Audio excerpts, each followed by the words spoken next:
Nick, if I should add you, just tell me. No, you just added yourself. Okay. I Hello, have guys. control. Yeah, the stream for the Halle final. Jannik Sinner, Hubert, Hurkacz. That's a pretty good one, right? I mean, it's the two of the top three favorites for Wimbledon, or is that too bold? Top 3 favorites. Yeah, Definitely is that too bold. bold? Definitely bold. There's no way Jannik Sinner is winning Wimbledon. Don't worry, I'm not being serious with that comment. Don't come at me. No, but like, who's number 3? You know, who's behind Sinner and Alcaraz? If he plays Djokovic, and I think he will play. No, I mean, not right after surgery. Like, not right away. Let's take Djokovic out of the equation for a second. If there is no Who's Djokovic, number 3 then? Hurkacz has a case for number 3, but I don't think it's clear.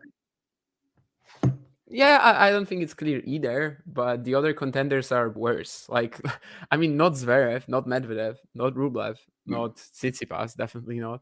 Tommy Paul. Yeah, no. I mean, there's no other number 3 contender, really, if we're looking at it like this. Let's face it, if Alcaraz and Sinner lose, it's all going to fall apart. Jake is suggesting Berrettini.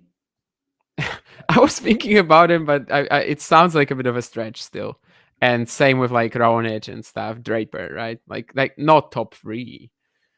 Ashley, Tommy Paul, number 3 to win a slam. Nah. I'm not getting behind it. No, I'm sorry. He can be in the top 10. I mean, I was literally thinking Jack, but that's too much as well. Like, Jack cannot really be in the power rankings, I think, above Medvedev, for example. Hurkacz is. Yeah, I would back Hurkacz to beat Medvedev on grass. He did in the 2022 final in Halle. And in the 2021 Wimbledon 4th round.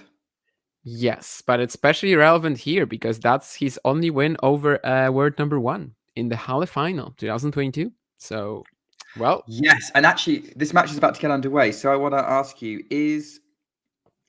which is going to be stronger? Jannik Sinner being number 1 in 2024 or Hubert Hurkacz being number 1 in Halle?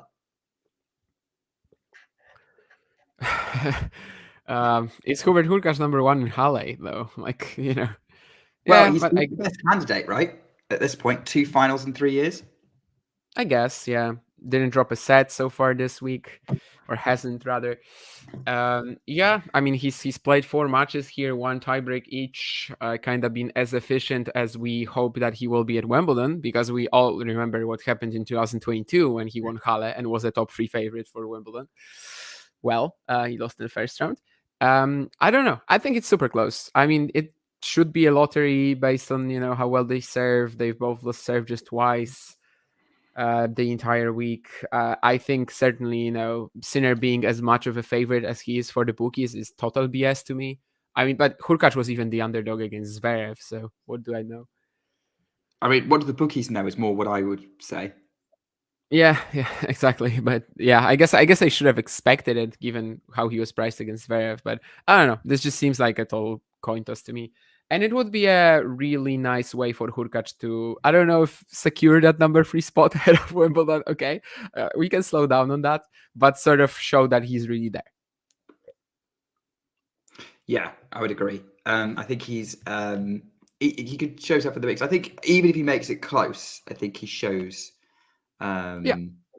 He's in there. He's in that conversation. Jake's asking, what about de Minaur's prospects? As Hurkacz has just closed out the opening game to 15. He's serving. I mean, he's not going to win it, right? But he can easily make the quarters in a decent section. And I mean, his ranking right now kind of guarantees him, well, not guarantees, but makes it likely that he will have a decent section. Yeah, he's got a good shot. I mean, he's going to be 9th seeded, 8th if Djokovic doesn't play. Yeah, so like unless he gets Berrettini, I don't know if Raonic plays actually, because Raonic just withdrew from Wimbledon qualifying, and is that because he's gonna get the Murray wildcard? I don't know. Murray didn't have a wild card though. I think he had the ranking to get in. Oh right, Murray had the ranking. Mari is not in right now, but he didn't need a wild card. Okay, so yeah, so So Raonic just yeah, withdrew from Wimbledon qualifying anyway. so I think the next one is the next. So basically, Murray will be replaced either by a lucky loser or by first alternate. No, still first alternate because we haven't had the qualies draw yet. But even before the qualifying commences is the deadline. Anyway, Lukas Van Asch will get there, Okay. and Zizou Bergs is currently the first guy out.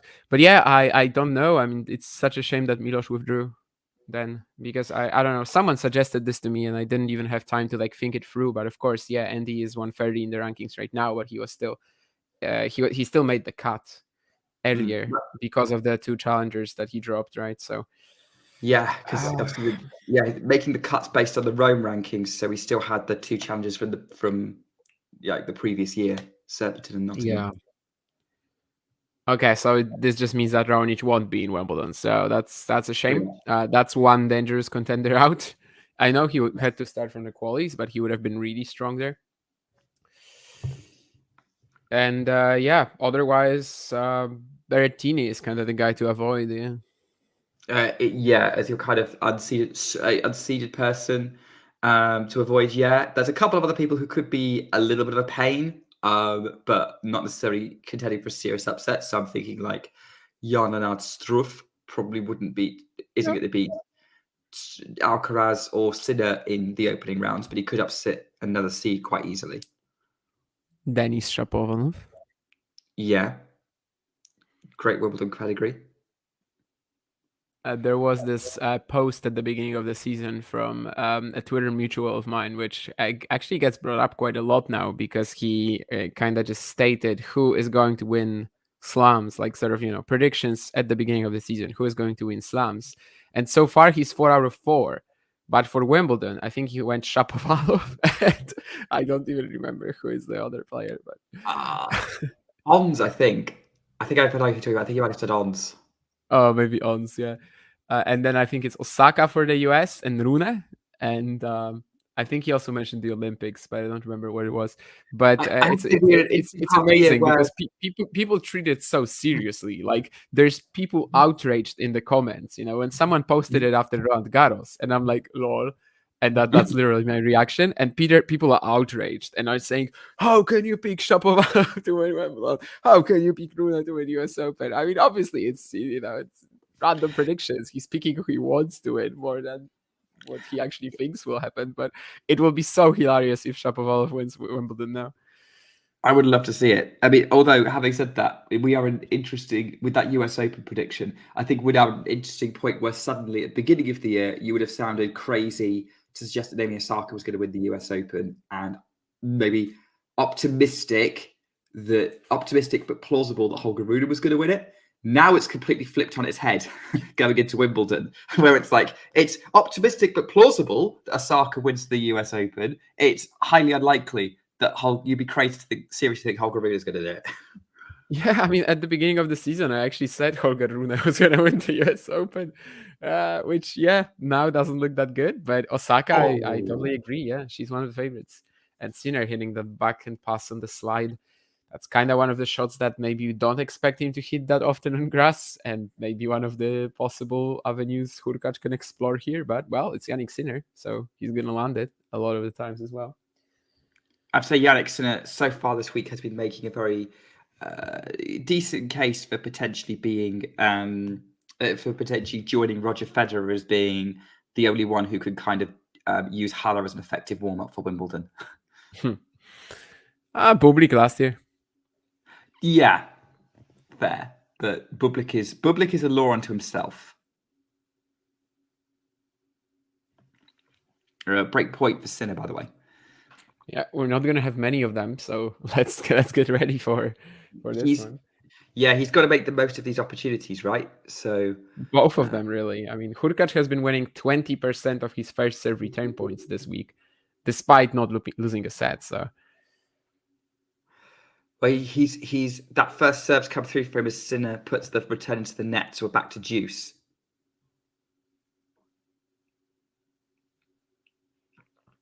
Yeah, that was again. So you kind of accounted on Hurkacz's first serve there a little bit.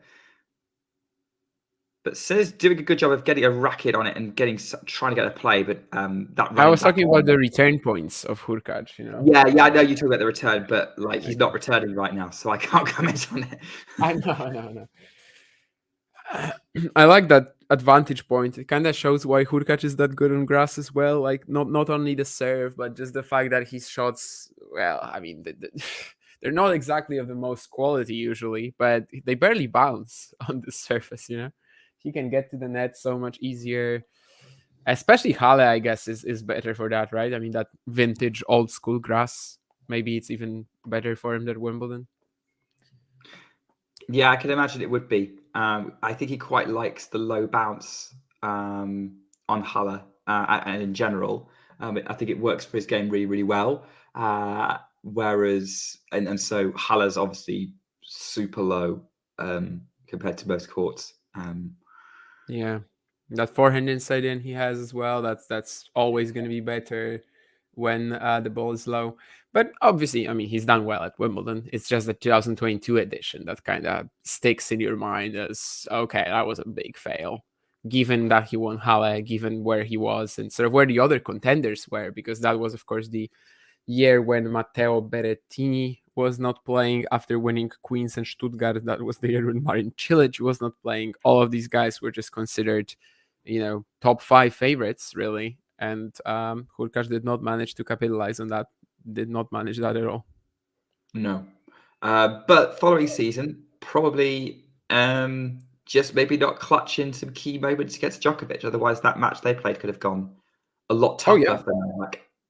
First set especially, that was an awesome display. He just couldn't convert it when he had the chance. But yeah, easily could have been a Hurkacz win, or Hurkacz going at least once at all into the other day. Like that was kind of at least what he had to have, and obviously didn't do it. But yeah, that's definitely gonna be remembered as a match that Novak could have lost and Hurkacz could have won.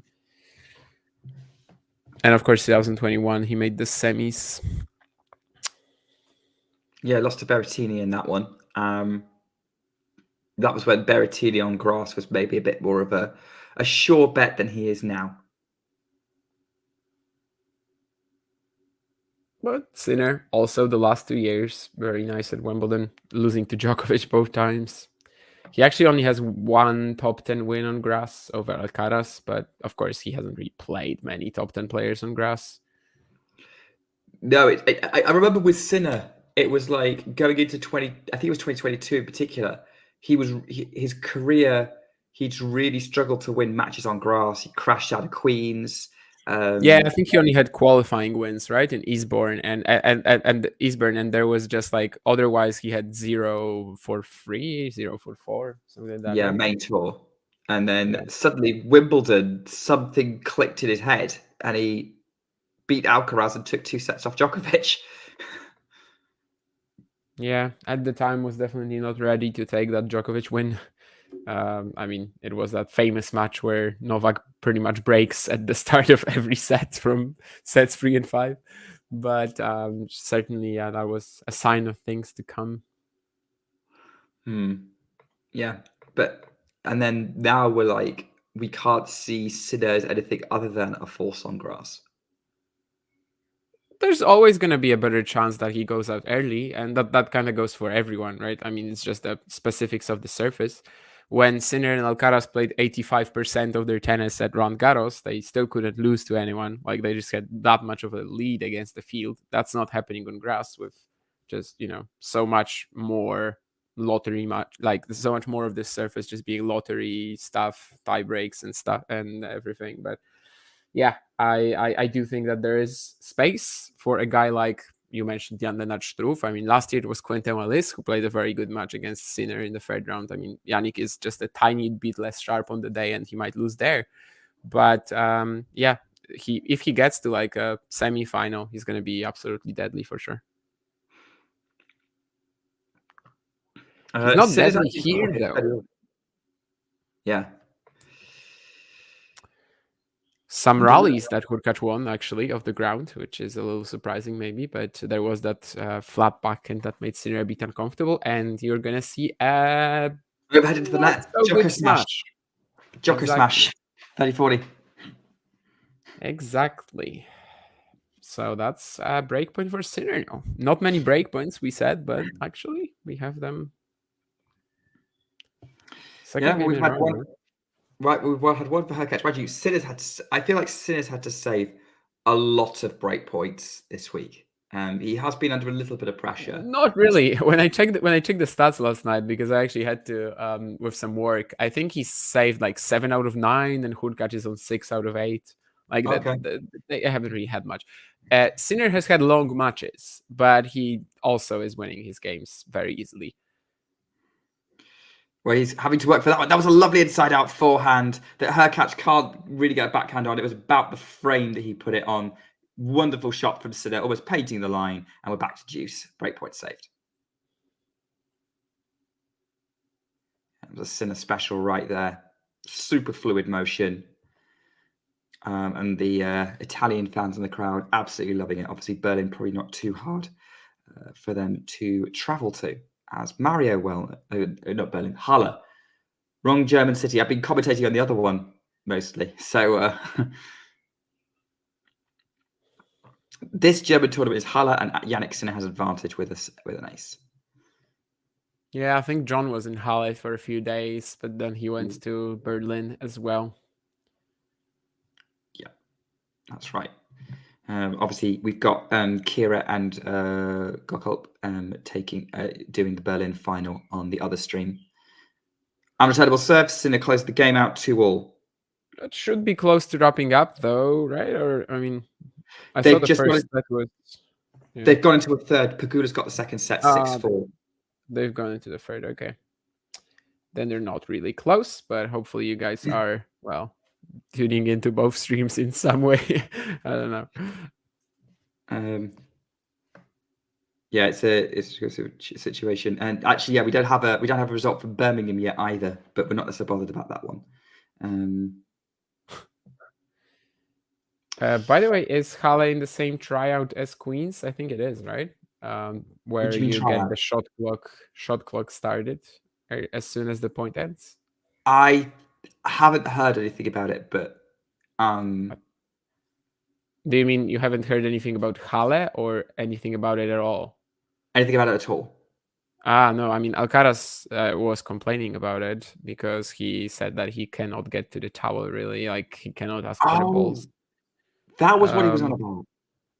Yeah, because now it starts literally when the point ends, whereas during the tryout, whereas usually it was just like the umpire's discretion when he starts the shot clock, when he or she starts the shot clock. Right, so try to get some consistency in. Yes, that's what it's supposed to do, but it will be a bit faster because usually I think the way they were doing it was that when they announced the score, I don't remember if in the native language of the event or if English, but at one of these they would start the shot clock usually. I think in the one that comes later, so in English. I'm not sure about that, but yeah, Queens is definitely under that tryout, and I think Halle as well. All right. Well, we've got. That would make sense. I mean, I can see why they're doing that.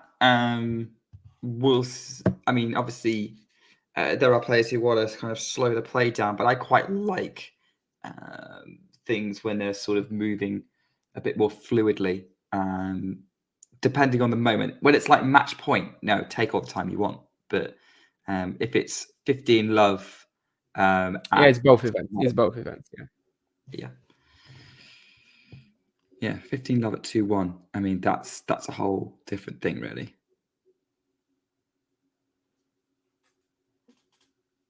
Do you think Tommy Paul is the next number one? Do you mean American number one or general? American, maybe if he wins Queens, right? Yeah, American maybe, but general, no, not in a million years.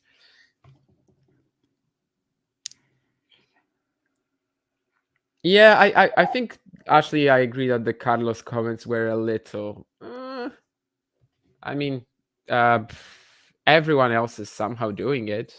I think 25 seconds is still quite a lot. I don't know. It seemed a little weird for me that he's complaining about it that much. Obviously, he wasn't trying to like take away anything from Draper or take the attention from his loss. But it kind of got picked up by every news outlet seemingly. So right, yeah, I think obviously, I think he was irritated by the one thing, and that seems to be what's going on.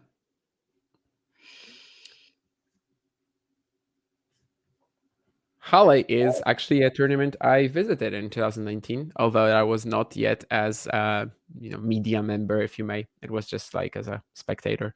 And I saw the semis and the finals. It was Goffin Berrettini at the time, one semi, and the other was Federer Herbert, who, of course, in the end, Roger ended up winning the title over Goffin. There was a couple of very high quality doubles matches as well. I think the final was Kubot Melo against Klassen Venus. And there was also Struff McLachlan in the semis. So it was a good one for sure. Well, maybe I'll return there one day as, this time in a different role. Although it's the same week as Poznan right now, so probably not actually, unless they change up the schedule of either this event or the Challenger. I was going to say that Poznan, you got to keep that tradition going. Yeah, I mean, I haven't missed a Polish Challenger since July 2019, I think. So yeah, definitely want to keep that tradition going for sure.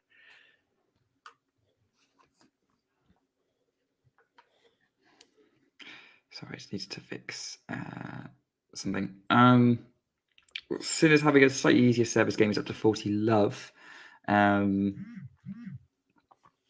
some more opinions from Ashley in the chat. Any of us going to Wimbledon? I don't think you are, Damien, but I am.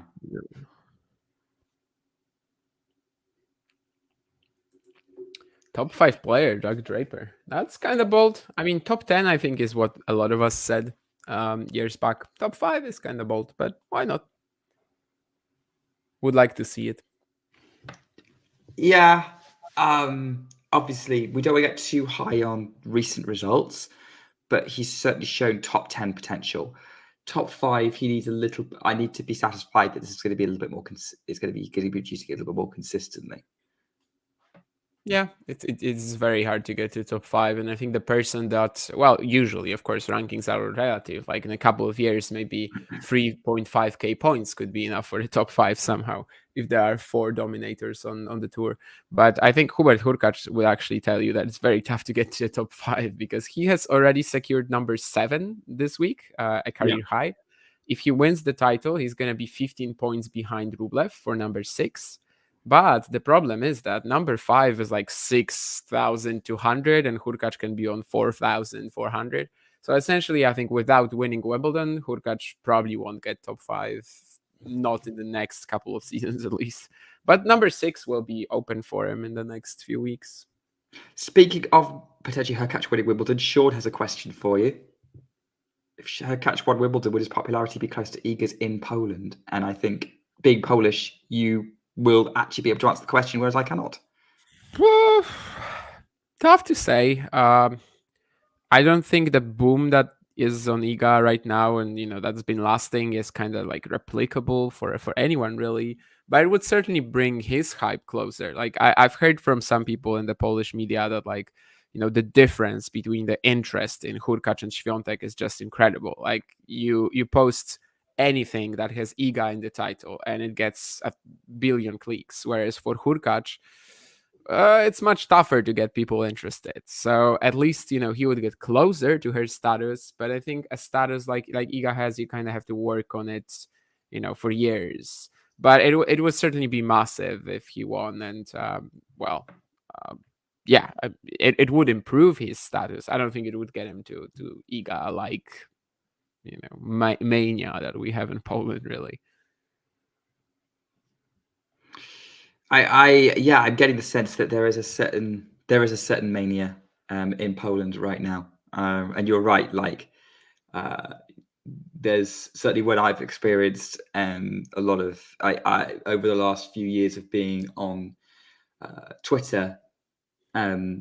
Whenever I was finding that even before I kind of nailed my colours to the mast, whenever I was posting about Iga, even back in 2021, there was I was getting so much more engagement talking about her compared to a lot of other players, like most players outside of the obvious names. Someone just commented on my Twitter that the post about Murray withdrawing has been deleted by the ATP, but Okay, I don't know. Does that that would be actually weird. mean something? That's either they didn't want the ATP to reveal it and someone else should have announced it first. Maybe Andy wanted to do an announcement, or there's been a mistake, which I don't I necessarily don't think know. is I a mean, lot. by now, everyone is talking about it, like the Sun, Daily Mail. You'd think at least one of these checked their sources, right? Yeah, watch there being a lot of quotes confusion in the British media if it turns out that's wrong. Nah, I mean, it can't be, right? No way.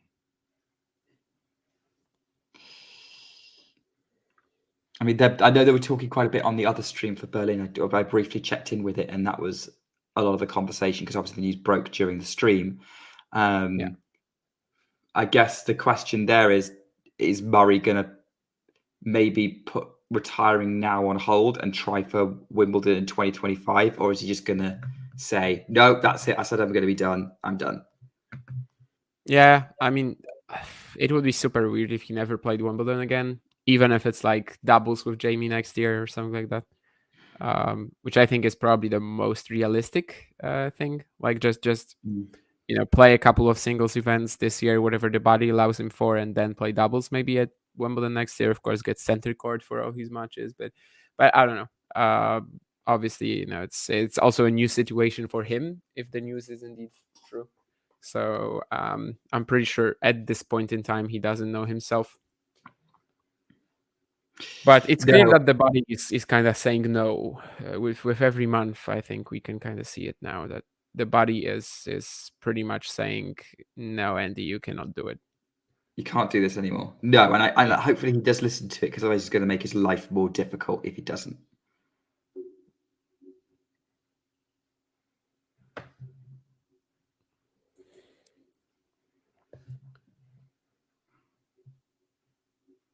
Yeah, I guess Ashley's saying something similar there with she's won lots of majors and that you kind of need to build up that status for a few years. Maybe, but the media, the hype can work in very weird ways sometimes. You sometimes don't really know whose personality is going to be more sort of marketable and more relatable for people. But yeah, I think it wouldn't bring him that sort of godlike status. Yeah, but maybe he can just win this title and build up for it. Yeah. There's a look of confusion on my face, not just because Jannik Sinner has just dumped a forehand into the net, but I've just checked the Birmingham score. They seem to be playing a champions tiebreak instead of a third set in the singles final. What do you mean? Really? I'm looking at Google and the score is 6-1. Yeah, they've done a deciding tiebreak. Oh, No, no. No, they that's haven't. impossible, man. Google screwed up. Putintseva just won, right? Yeah, 6-1, 7-6, 10-8. But for some reason, Google had decided that Tomjanovic had won the second set tiebreak, but was still counting the score. Mm-hmm. So Google's had a bit of a meltdown there. But Putintseva has just won Birmingham. Yeah.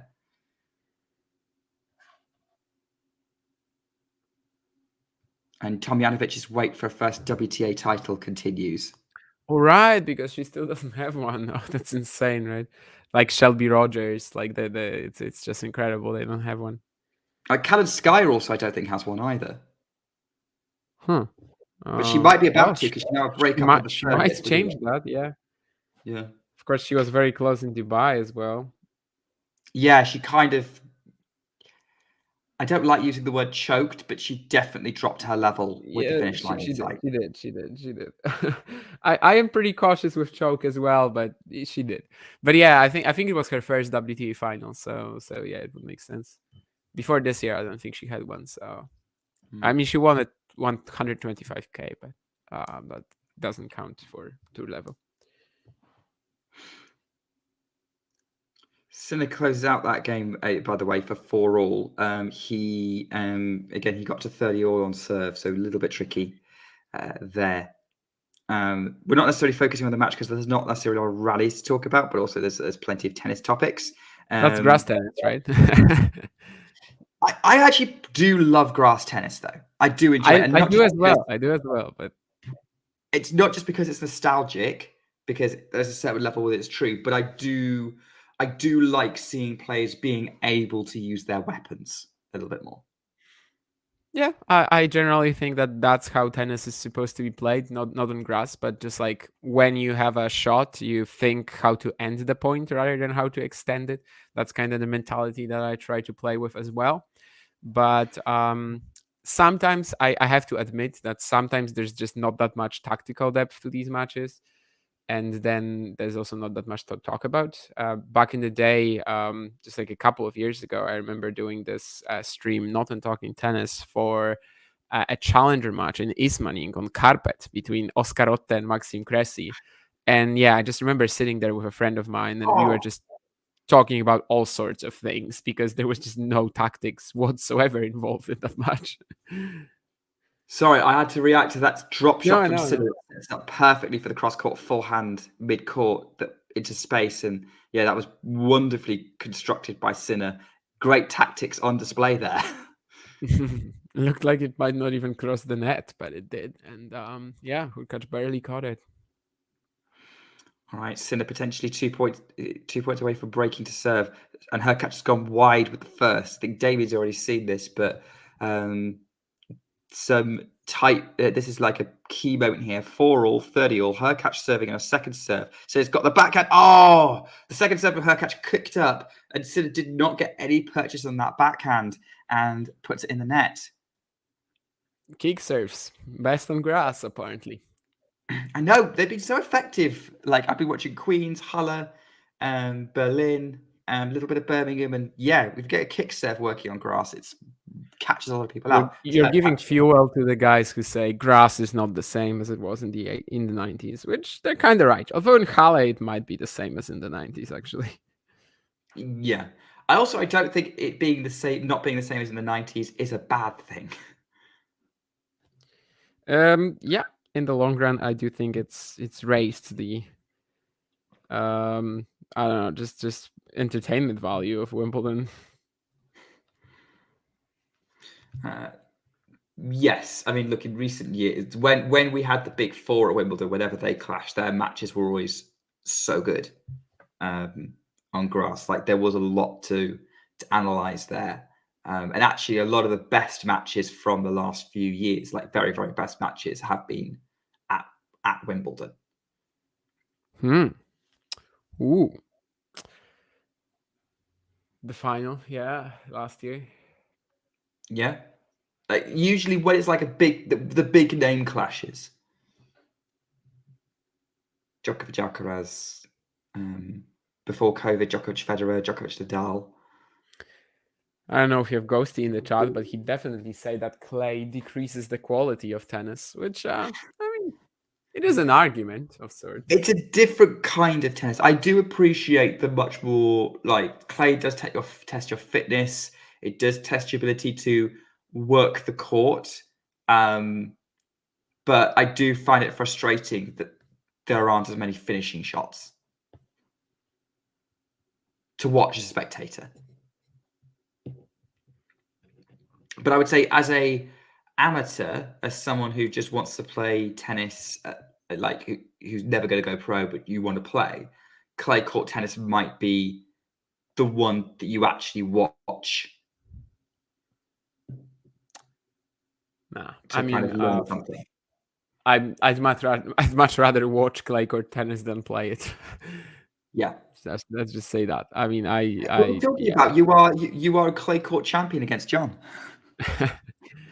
Well, hopefully we're gonna get another round against John on hardcourt this time and see how that goes. But yeah, I don't really enjoy clay just because well, I don't like the higher bouncing balls. I don't like people resetting points with moon balls and having to start all over again. Sort of, yeah, that's not my thing. So You definitely wouldn't like the courts where I am, because even though they're not clay, like they are hard courts, the bounce is so high a lot of the time.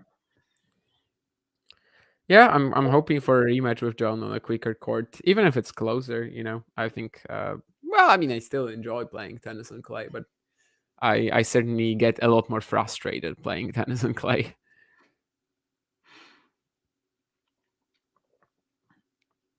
Hey, look, you I can imagine you starting your tennis on somewhat the more aggressive front foot players that you've admired over the years. I try, I try. But yeah, that's actually one of the best things about tennis. I think that we have three different surfaces. Sometimes even four in the past with the carpet courts, and yeah, I don't think there's any other sport where the conditions actually matter so much, and you have three completely different surfaces that just have different specifics and sort of accentuate different assets. It's something that I think is completely unique to tennis, and also makes it so much more interesting to analyze, to try to understand. And it's a different challenge for a player as well. Like if you are a master of all three, that kind of adds some kind of status of you are your game is adaptable across anything, and you know how to deal with what gets thrown at you. Just as brings up the speed, Sinner closes that game out to love for 5-all, so we're still in the first set here. Yeah, it's been the Hurkacz thing this week, right? I mean, I think it was different against Koboli because he won 7-5, 7-6, but the next three matches were all 7-6, 6-4 actually. Were they all 7-6, 6-4? Has he won three consecutive matches 7-6, 6-4, or am I dreaming? I will double check that. I'm not going to use the laptop because it's running slow and we need it for my screen. Hurkacz's run, so his run in Halle has been, you're right, 7-6, 6-4 in every match since the first round. Duckworth, Giron, Zverev. So, well, we're headed to another one. I mean, Hurkacz is the king of tiebreaks, right? The king of getting into tiebreaks, the king of Maybe. winning tiebreaks, not necessarily. Have Hubert Hurkacz and John Isner played a tiebreak? They must have done. I'm wondering when they played. So I'm just thinking of someone else who tends to find themselves in tiebreaks. Yeah, I'm kind of struggling to remember when they played though. They definitely overlapped. They played somewhere. I'm thinking of like no, not Miami. It's three matches: Cincinnati twice, and also Washington. But actually, just one. Sorry, in their first two matches, there were no tiebreaks. But that was 2019 and 2020. And then in 2022, when they played in Cincinnati, there were two tiebreaks already.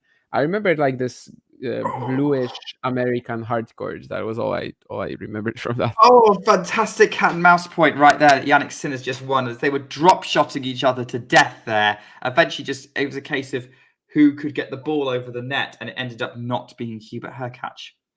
Yeah, that last one really smart from Jannik as well, just wrong footing him there and securing the point. Still one more chance for Hurkacz, and obviously it's going to be an ace. I will spoil that to you since that's not a big deal. Well, it is Hubert Hurkacz after all, so he has secured the tiebreak. I think it's very likely we're going to get it. Yeah, because they're both being. I think kind of the theme of this set so far is both players are being stubborn on serve. They both had one breakpoint to save, right? But it was like what, a big serve from Hurkacz, I guess, and Sinner had that +1 forehand inside out. Yeah. Yeah, they had a chance. They had chances, to break. So it's there, but I guess the stubbornness comes from like both of them got first serves when trying to defend breakpoint. Even then, By the way, in Berlin, Callum Sky was 40 up with a break. Pegula's just broken back. Tough break for Kalinskaya if she can't win today. So if she loses for a breakup in 2 finals, that's just going to be gutting. yeah, and pretty big finals as well. 1,000 and a 500. Not like a random Mickey Mouse tournament somewhere, but actually some big ones. Well, we'll see, because she has. I think from the sound of it, it sounds like she's been like the better player for a lot of the match. So we'll see how it goes. But we've got, aside from that, we have things to look at in Berlin as Sinner's coming out at 5-6 to try and take this to a tiebreak. Halle, even wrong German city again. It's gonna be. Yeah. This is gonna be like that Azarenka Sabalenka incident. Oh my word. Maybe I shouldn't say the name of the place where they're playing. Yeah, just go German 500 and it works both ways. So first serve from Jannik is a let, so we'll start resetting the point. I mean, we talk actually. One of the things about grass court 1000s when we talk about it, I don't understand why no one's talking about a Canada solution where let's make it the 1000 in Germany, but they have it in 2 different locations. Because there's no way Queen's Club could do it; it's too small. yeah, but right now they actually kind of found a way around it, right? Yeah, they are. Yeah, they have. It's a 500, like the fact that 500s, but. No, but like it's Yeah, gonna I be know, like, they've got the women's event first, then the men's. Yeah, exactly. We'll have to see how well that works out, because obviously they're not necessarily used to maintaining grass for 2 weeks, but they'll probably get some tips from Wimbledon. Yeah, middle Sunday. Maybe. And if you're missing Hurkacz Rosso, by the way, Jake, he has been playing league tennis in Poland still. He plays for this club from Łódź, and I think he's 2-0 in singles, beating a player who's in the top 1000 recently, but he's actually 0-2 down in doubles. One of them being a retirement, and I think he lost last fixture as well. Interesting, he's playing in Poland and not his native Czechia. I mean, you can play in any league around the world, Players do many leagues. I don't actually know how the league system in Czechia works. In Slovakia, they have like 1 week where they just meet in May, and that's the entire league. But Poland is kind of trying to follow that Austria, Germany, Denmark system. I'm pretty sure it also plays Bundesliga. I mean, it's just a good way of earning money. A lot of the time, they earn a lot more than they would on the pro tour in these leagues. So it's like a way of maintaining your career. And if you're Hurkacz Rosso, it's a way of still earning money while not having to play really anymore. Tiebreak time in Halle. Let's focus on the action here, because we're going to get the outcome of a set now. 4-0 in tiebreaks this week with Hurkacz, right? Yeah, whereas Sinner's record, Sinner has definitely lost a tiebreak to Struff. Is that the only set he's dropped? He also dropped a set to Marozsan, and that was also a tiebreak, but he also won a tiebreak against Struff. I believe he also won a tiebreak against Jiren Zhang. Who did he play in the first round? I don't even remember now. Well, it's 2. Okay, so at the minute you would maybe back Hurkacz to win a tiebreak, but we'll see. Jannik is a whole different beast as he shows with that forehand up the line for the mid-court, and he gets the first point in the tiebreak, 1-0. Yeah, actually, at the minute, Nick, I would back Sinner to win the tiebreak.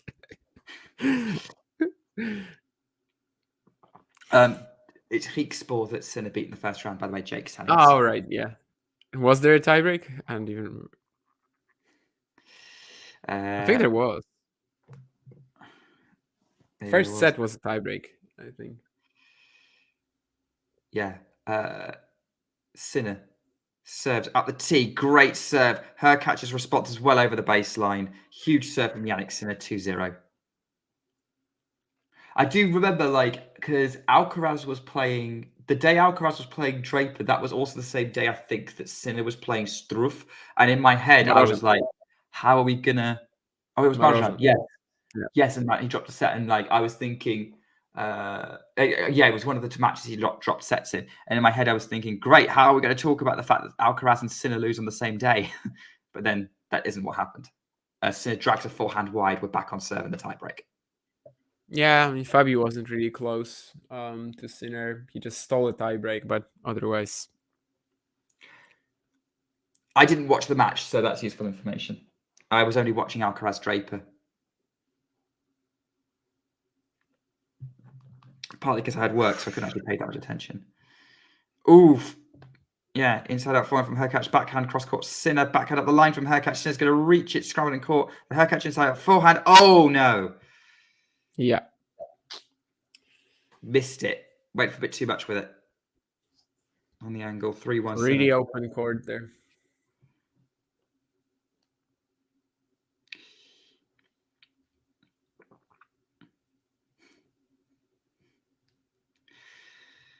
Yeah, it was kind of. I mean, maybe he was worried a little bit about Jannik's speed, but probably didn't need to go for the line.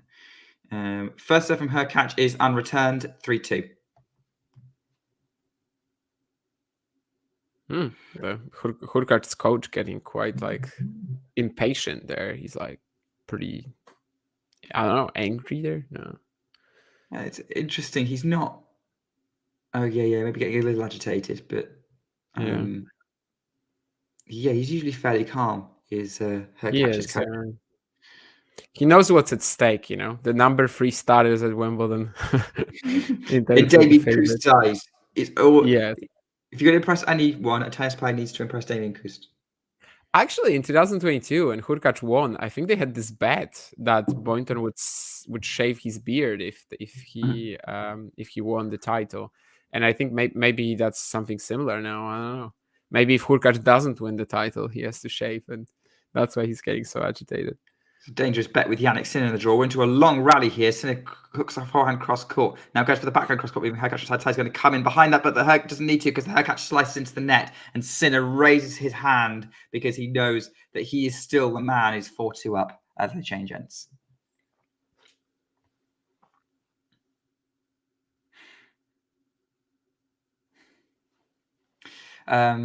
We are currently in the OWL arena, although there's a lot of non-Germans who thought it was actually the Owl Arena, and they're wondering why they named it after a bird. But I believe OWL is actually named after the region, isn't it? Possibly. I don't actually know, to be honest. I was there, but I don't remember. Yeah, I think you were there. The first year was called OWL because I think the year before it was really? the Jerry Weber. Yeah, the year before it was the Jerry Weber Stadium. I thought it was. I thought it was still the Jerry Weber when I was there. I actually don't really remember that OWL thing too much. But I don't know. I'll check that. I did try and look it up, but yeah, what I can imagine it was. I could find, it seems to be named after some kind of acronym to do with the region it's in. Second serve from Sinner. Hurkacz is going to get the forehand in play. The forehand cross court from Sinner back behind is too good. 5-2 winner. Yeah, 2020 was the first year when it got renamed. It was definitely still the Jerry Weber something when I was there. Yeah, Jerry Weber is like the sport clothing brand, right, or something like that. Yeah, something like that. And there was the Roger Federer Strasse or Halle. I don't remember, but that's where the stadium is. All right, 5-2. Hurkacz needs to keeping the pressure on Sinner here, and he successfully does that. First serve out wide, the Sinner return gets a return on it, but it's just too wide into the tram line, just too much pace to deal with. And it's 5-3 to Sinner.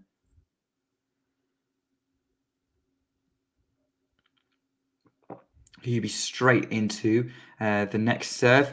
First serve is on the line, trying to get up the tee, but then there's a call, and it's a second serve. They got quite a bit of a distance into the point before they realised that serve was actually out. Second serve from Hurkacz. Forehand from Sinner cross court. Oh, he was really far behind the baseline there and put way too much angle and power on it. Ballooned out of court. Hurkacz was coming in behind it, so maybe that's putting the pressure onto the pass. But it's now 5-4, and Sinner now has 2 serves to try and put this first set tiebreak away and get himself halfway to the Halle title and compete. Hang on a minute. Are all of Sinner's titles on hard court? I think No. on the main level they are. One clay court. One clay court. Where was the clay court? 2022 Umag over Alcaraz in the final. Of course, that was the Alcaraz final. Yeah.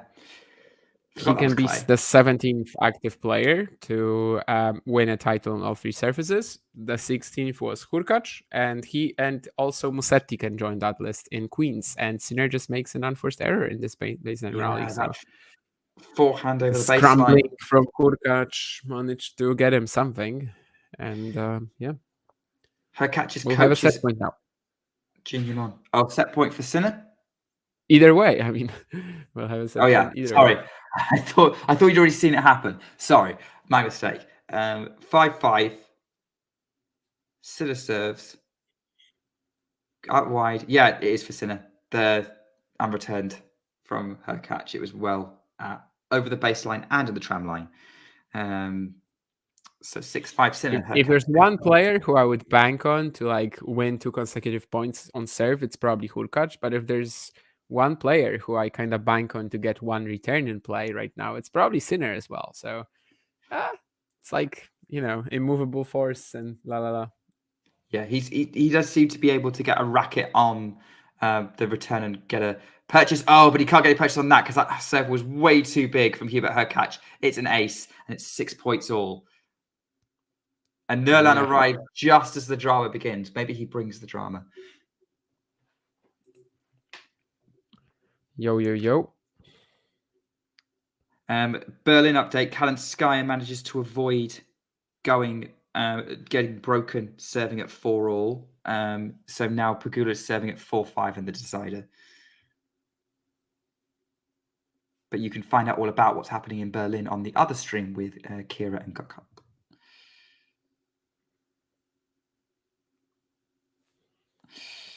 6 points all here in Halle. The players are probably about to walk out on court. I just walk out on court in Queen's Club. Tommy Paul and Lorenzo Musetti. Tomjanovic is already the champion in Birmingham. And Hubert Hurkacz is serving at 6-all. First serve. Oh, too good. Up the tee. Yeah. Ace. 7-6. The Hurkacz first serve just beat the Sinner return. It does seem to be the Hurkacz, the Sinner returns just not being as effective in the latter part of this tiebreak. Well, I mean, he landed 2 first serves pretty much right on the line, right? So sometimes there's not much you can do. But of course, Jannik's still in it. Jannik very much still in it for now, depending on the outcome of this point. 6-7, he's serving. Going around a couple of baselines on his way, but it's a big serve from Sinner. He's going to step into the mid-court to put away the wide cross court. Hurkacz gets a racket on it, drags it wide.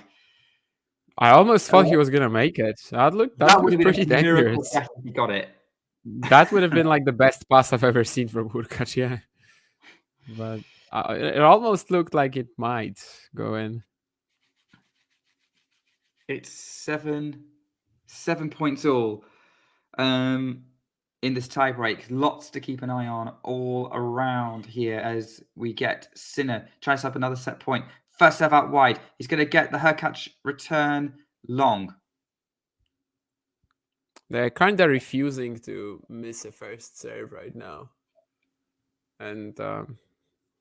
8-7. Kalinskaya has match points in Berlin. 15-40 on the Pegula serve is now 30-40.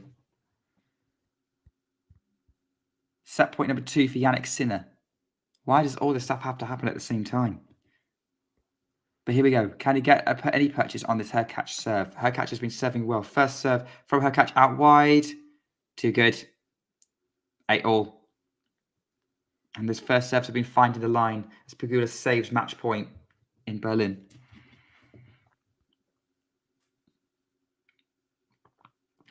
Yeah, I think all of Hurkacz's serves, I'm sure the last 3 Hurkacz serves first serves have just like been off the line and nothing Sinner can do anything about.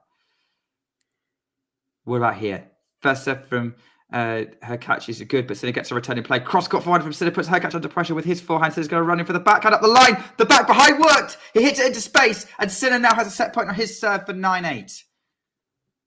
Yeah, Sinner was like sprinting for that pass, and well, still managed to control it. He got the 9-8. return in play, and that was all he needed to give himself a chance. Pretty much, yeah. And now he gets like a real opportunity. It's a man swinging the Italian flag around his head. Here we go. Jannik Sinner, 9-8, third set point. Serves long on the first serve. Try to go out wide. It's going to be a second serve for the Italian, the world number 1. Goes again wide. Backhand from Hurkacz, middle of the court. Now they're trading up the middle. Hurkacz still keeping it middle. Backhand to the forehand of Hurkacz. Backhand cross court from Sinner. Backhand. Hurkacz hits the net. And Jannik Sinner has the first set in Halle. He wins the tiebreak 10-8. And he's halfway there to yet another title in 2024.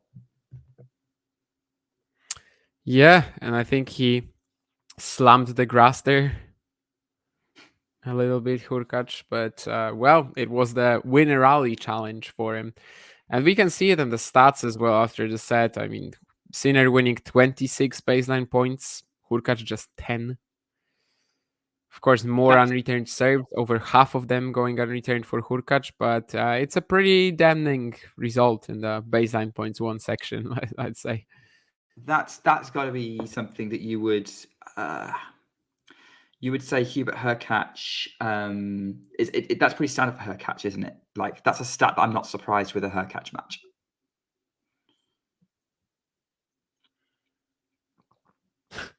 If we were in the same class, who do you think would be cooler of the two? Who would be better with girls? You don't need to answer that question. I honestly don't know, Nurlan. I haven't seen you. I haven't really, talked to you or anything. I would not be good with girls and stuff. I'm very shy and introverted, so probably not me. On the what was it? I had a question for you about the match. I had a question about the match with this. Do you think? I think it'd be funny, given we were talking about the 7-6, 6-4. Like Hurkacz has just won 7-6, 6-4 every his last 3 matches. He's about to lose. He loses one 6-4 to Sinner. Yeah, it's possible. I think Sinner will start first now, though, right? So it would have to be like literally a break at 4-all. Yeah, he'd have to break. Yeah, I mean at 4-all, at 4-5. Yeah, at 4-5. Yeah, probably. So it's less likely than it would be if Hurkacz was starting. Yeah, that is true. Yeah, it could be a 6-3 though, and then it's pretty much the same thing. But yeah, it wouldn't make for that statistical quirk. Jessica Pegula has saved 3 match points and held for 5-all. So there's drama in the other German final happening. We're already back on court, though, for this one as the Sinner serves to get the second set underway, but he's missed the first serve up the tee. Immediately into a second serve motion. Hurkacz gets the forehand into play. Backhand back to the Hurkacz forehand, cross court. Forehand Sinner in the middle of the court. Hurkacz is now but they've got a great angle from Sinner on the forehand. And Hurkacz was there, but he couldn't pick up the ball and ends up being 15-love for Sinner.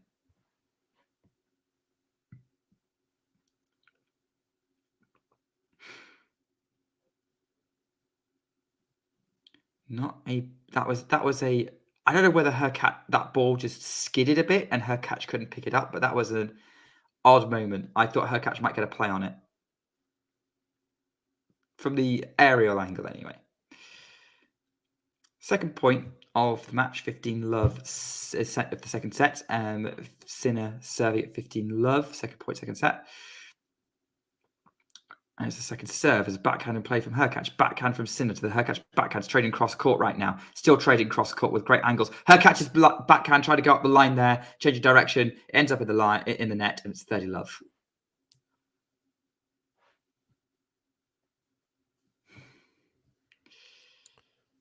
Yeah, I mean, it's definitely rough because Hurkacz wins this set and he is obviously like the favorite for the match or something like that. But right now, You just kind of have to question whether he'll even come close to breaking Sinner. It's Yeah, it's obvious hard. that he can't go like toe to toe off the ground with him, and Grass should make it a bit easier. But I think it only really makes it easier on his serve, right? When he can just approach or something. But like on Sinner's serve, he's always behind in the point anyway. I don't know. Of course, it's not really impacting my number three uh, discussion from earlier. Uh, I still don't really see any other contender behind Sinner and Alcaraz, but No. You kind of have to see it as a dip. It's almost like this is almost the opposite of what we went into Roland Garros expecting, which is a bit of a closer field because we weren't sure what Sinner and Alcaraz's conditions were. Here, it's very much the opposite, where we're pretty confident that Sinner and Alcaraz are in good condition and will be the main contenders for the Wimbledon title. So maybe this is the tournament where suddenly they then crash out sort of unexpectedly and blows the draw right open. yeah, but it's not quite like that just because of Grass, right? Because there's No. always going to be a chance that they go out early, and it won't really be like their fault, even for the most part. Like it's not going to be because we were wrong or something, but because that's the way the surface works. I mean, a guy Yeah, like who played Sinner. Well, Sinner actually had a very nice draw, I guess. But not even a Grigor Dimitrov who played Sinner at the French, right? Like he can beat both guys at Wimbledon. A Sebastian Corda who played Alcaraz at the French, like he can beat them at Wimbledon. It's not impossible. Whereas at the French, it was kind of impossible. mm. Yes, you're right. It is very surface dependent on how things work out and the nature of things. Grass is a bit more under because the players aren't used to it, but I like looking for statistical anomalies or stories, regardless of the reality of the situation sometimes. The 30-15, Hurkacz didn't get off to a great start in this game, but he's firing with the first serve again. Sinner gets this return in play now into a baseline rally again. Hurkacz goes up the line with his forehand. Backhand cross court from Sinner. So Hurkacz manages Sinner forehand, trading forehands now across court. Sinner's hitting the fine to space. Hurkacz going to scramble that one. Sinner's got an overhead, puts it away mid court. Here we go, 30 all. Sinner's smelling an early break here. Yeah, he definitely looks like he's like on top of Hurkacz at the moment. Of course, the Pole can just like blast a few good serves and make it all go away. But if he doesn't, he might be in big trouble. Well, I'm looking forward to this question from Nerlan because I was doing the stream where he asked Masty this, and it was a good one. So I'm looking forward to it. 30 all. Hurkacz serves. Sinner, oh, great return. Hurkacz is there to pick it off, and then he tried to come in, but like the ferocity of the Sinner return caught him out, and that gave Sinner enough time to run into the midcourt to put away the backhand cross court and set himself up with a break point. 30-40.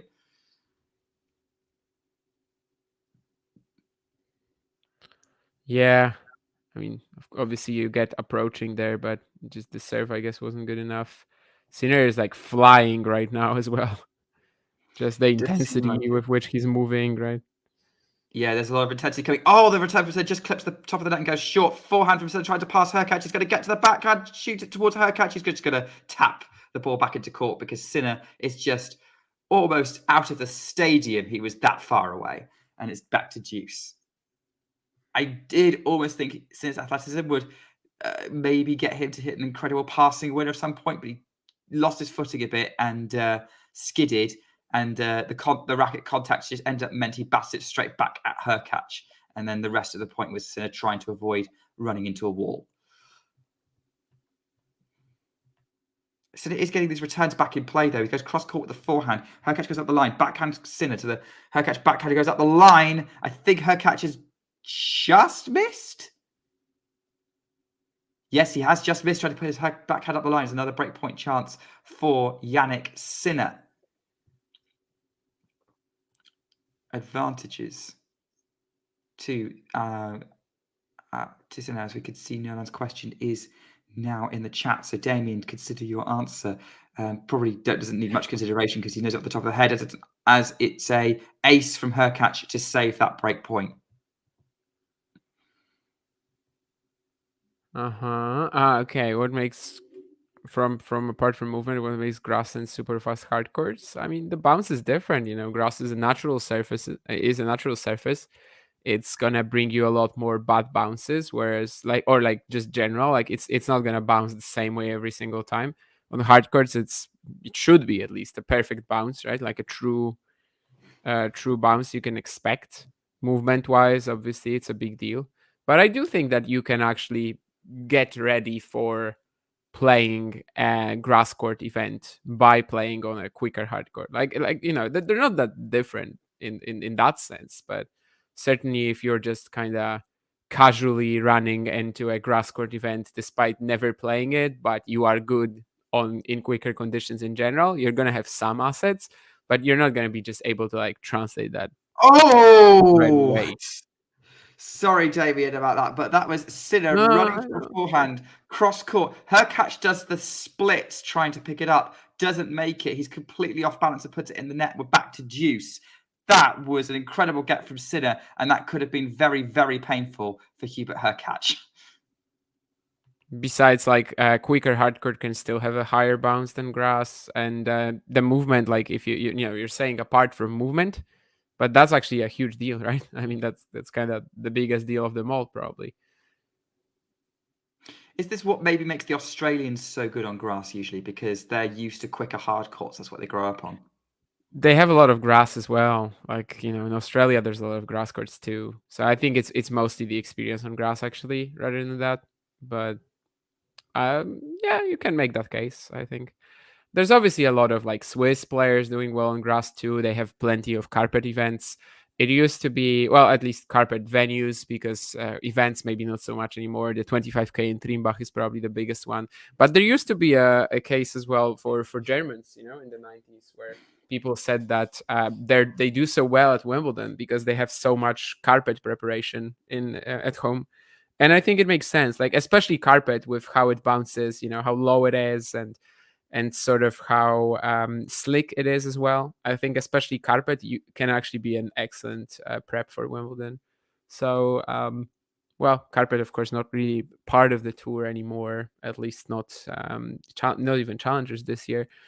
But you can definitely make the case that there are some slicker, faster surfaces that can help you prep for Wimbledon for grass, even if you're not actually playing on the actual surface. By the way, Hurkacz has held for 1-1. Did get himself in trouble in that game a bit. And we're into another baseline rally, and they're sort of moving each other from side to side. But Hurkacz goes long. He's getting frustrated at how often he's going long with his ground strokes. And we're at 15 love. Just to give you an update from Berlin, Kalinskaya had another match point on the Pegula serve at 6-5. Didn't take it. We're at 6-all in the deciding set tiebreak in that final. Ouch.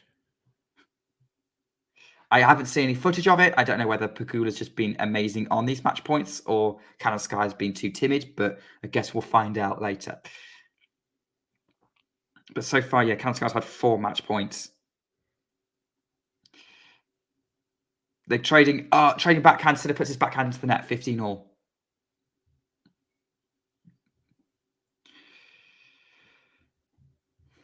Yeah, that was good. Good sort of grass court discussion there. What is it about the Czechs, maybe more the Czech women, that they tend to be good on grass? Because I gather there's no grass courts in Czechia, but I don't think I they're doubt it, yeah. fast.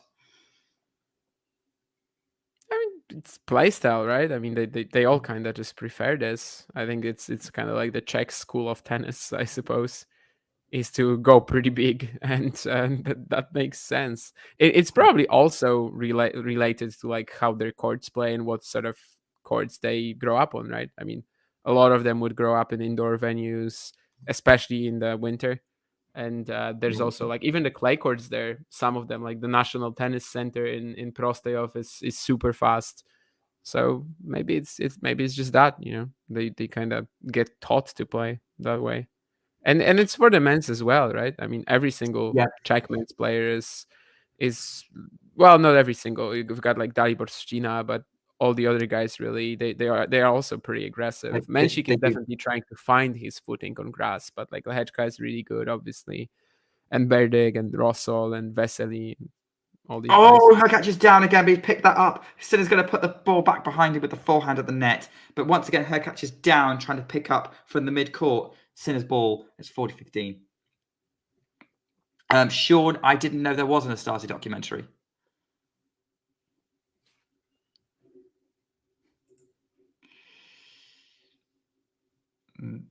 Nurlan making a point on the grass point that Oh yeah, it's a good point actually, Nuran. Absolutely, I think natural surfaces are definitely way better in terms of like implementing your variety as well. Obviously, you see it with someone like Ons or yeah, like Alcaraz. Just the drop shots are so much more deadly. The slice bounce, barely bounces. So if you do have a wide skill set, and you see it with Musetti as well this week in Queens, right? So there's not as much option for someone to like really get properly rushed as well, because well, it's outdoors and ATP finals in Turin, like it's much faster than grass, even. And it's definitely much faster than Wimbledon grass too. So and perfect conditions indoors, they make it so much easier for someone like Zverev, for example, to overwhelm Alcaraz. So I think that Turin is a case where like we can't even compare today's grass courts to how it plays. Like Alcaraz would not be winning Wimbledon in the 90s, and that's kind of how Turin plays in a way.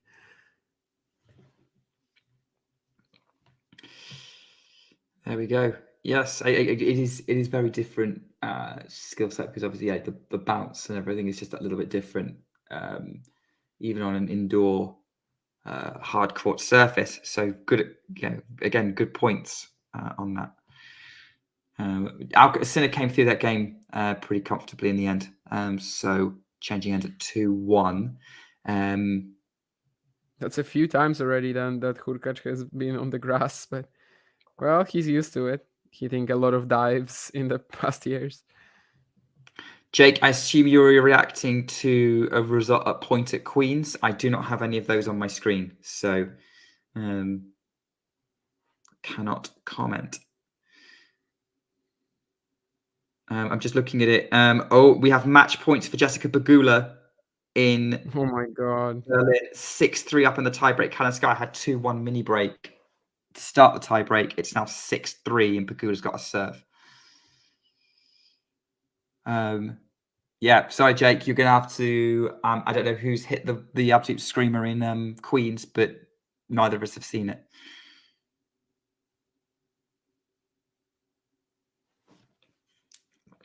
And Jessica Pegula closes it out on her first match point, 7-6, and heartbreak for Kalinskaya in Berlin. But Pegula is back on the WTA trophy train and denies us another couple double.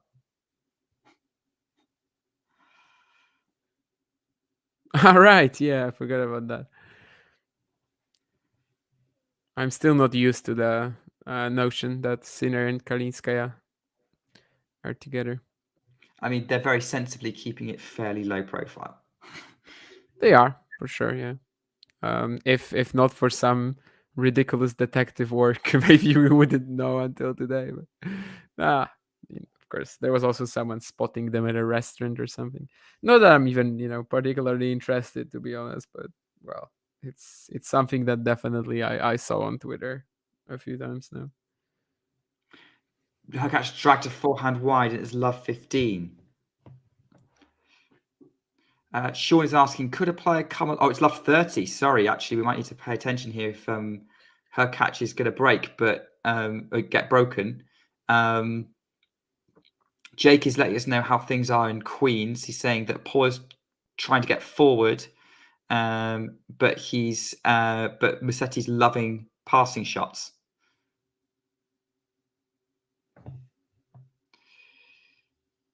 Sean asking, could a player come along in the future in Wimbledon when mostly playing for a serve volley? I think I'll let Damien handle this one, but I would assume the answer is no. What's the question? Like just Could purely serve and volley? By playing serve volley? I don't know. I think the last time we had that was Federer in 2003. I know I've had some talks with Michael, who's sometimes in the chat here. who says that it wasn't the case. Personally, I think the stats definitely support my case. In 2023, in 2003, I think Federer was like 46% serve volleying or something like that. But from 2004 onwards, he just dropped it to like 10 or whatever. So we haven't really had a player come close since then. And it doesn't look too realistic with the improvements of racket technology and stuff. I mean, we see that Max Cressy, of course, for example, got to the top 30, but it's not been repeatable really. Antoine Bellier made the Mallorca semis, right, a couple of years back. It just seems like it's random runs here or there. They will never really be able to be consistent with it. 7 matches, I don't know, probably not. But I mean, I think it's possible to make a quarter with it. Cressy had this one year at Wimbledon, right, when he beat Felix, and then he lost to Sock in the second round. And Sock is just really good at passing. His forehand, like that whip stays really low. But it was believable at some point that Cressy could make like a quarter at Wimbledon, but win it, I think there's just too much lottery involved again in this style. And you see it all the time that like these players just don't get consistent results week in, week out. And I think Cressy is obviously right now a very good example of it, but so is Bellier, so is a few other guys in the back of the sort of ATP rankings, top 1,000, like I don't know, Mats Rosenkrantz or Trey Hildebrand or whoever. Yeah, and I think also it says something about the guys who are the very top of the ATP rankings have incredible returns. Sinner and Alcaraz are the obvious there. And the fact is that even if you would I think if they get even half a chance on their return, they're passing you if your serve is not pitch perfect, like we've been seeing today with Sinner against Hurkacz. So I think I would agree with you on that point. Jake is actually asking what's actually happened to Cressy. I think he's just been injured, right? Not really. When? I don't know. I haven't heard anything from him for a while. No, I mean he's not injured, not at all. I mean he went to the finals in Montpellier at the beginning of last season, February, and then he just had a streak of losses that was never ending. He actually came back to the Challenger Tour in September in Rennes. He won the event, but that turned out to be a bit of a flash in the pan. Since then, he's just not getting any traction, playing week in, week out on the Challenger Tour, and just not getting any results really. I think on grass, who was it this week that beat him? One of the guys who went pretty deep, Svajda, I think in the first round beat him in Ilkley, and that's kind of where he's been, making sometimes maybe the quarters. I think in Mexico earlier this year he had a semi somewhere, but it's just kind of he's been playing. He hasn't been injured. He's been playing. He's just not been getting results. Yeah. Or big results. Sinner just held to love, by the way, for 3-2. Wins a very fast-paced baseline rally that Hurkacz eventually just goes long over. And again, the stat that Damien was talking about earlier on, pointing out Hurkacz not winning really enough baseline points, only winning 10 in the first set. That trend is just continuing. When it's a baseline rally, you are pretty much banking on Sinner winning it right now.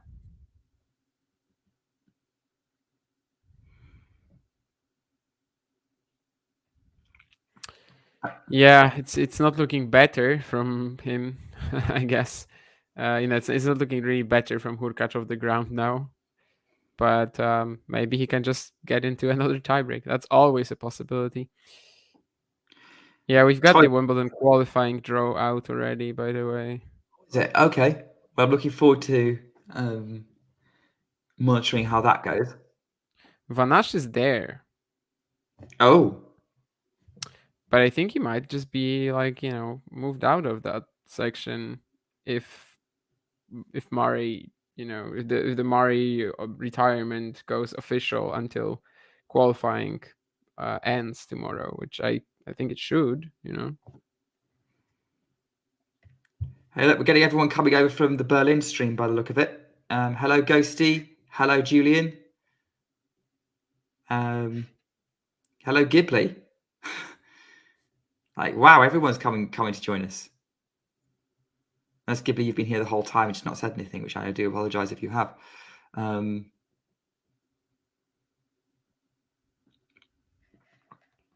Yeah. Yeah, Schwan is here as well. Yeah, what happened? What happened in the Kalinskaya Pagula match? Because obviously I've been monitoring this, but did Kalinskaya choke, or was Pagula just super clutch on those match points? Elam here as well. Good grief. Yeah, good to have you all here. Thank you for joining. You are here with us. I mean, to summarize what's happened so far, it has basically been a service battle. Both players did have breakpoint opportunities in the first set, but both very easily seemed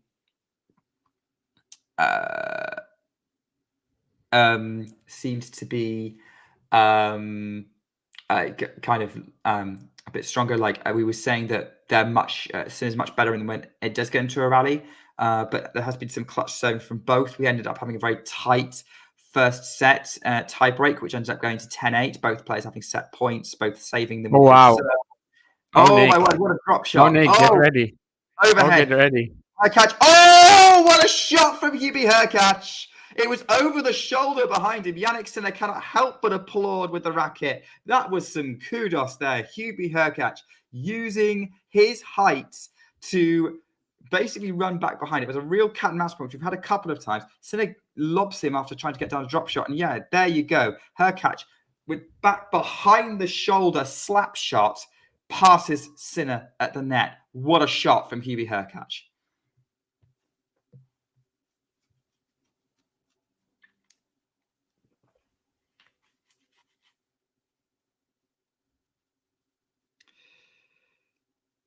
Hurkacz, however, sliding into a backhand slice mid-court. It's 15-30. It does feel like Sinner, at the minute, Sinner is very much pushing for that break advantage to take a lead in the set and, do his best to keep Hurkacz back as much as possible. Hurkacz has been under pressure pretty much every service game in this set.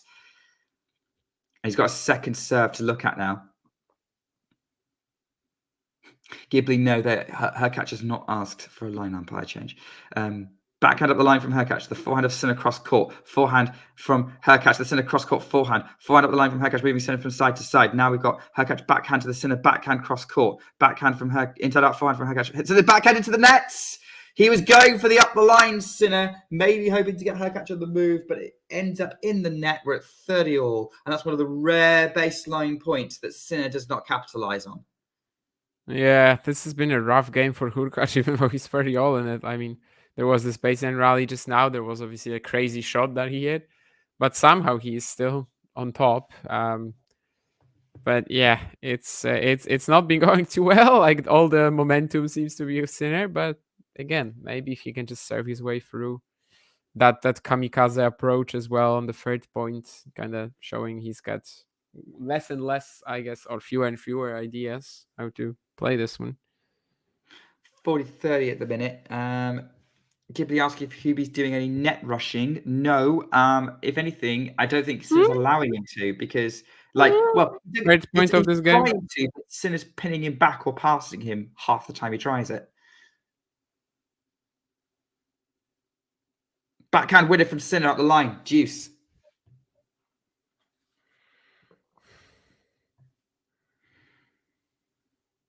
Ghosty updating us on the Queen's Club finals. Tommy Paul leads by a break 4-1.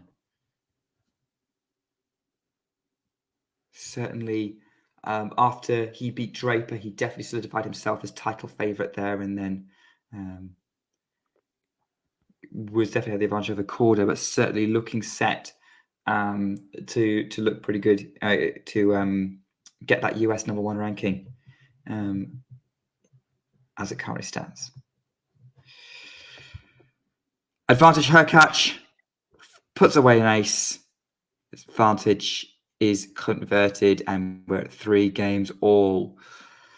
I'm irritated. I am really irritated, and not by this, by the fact that apparently the ATP has no word from Murray yet, whatsoever about this. It's just the Telegraph report that started the whole thing, and it's probably Oh, right. I mean, I can't really imagine Telegraph and Simon Briggs or whatever just lying about it. But what's irritating is that Luka Van Asch is in the qualifying draw for Wimbledon, and he shouldn't be if Murray is indeed not playing.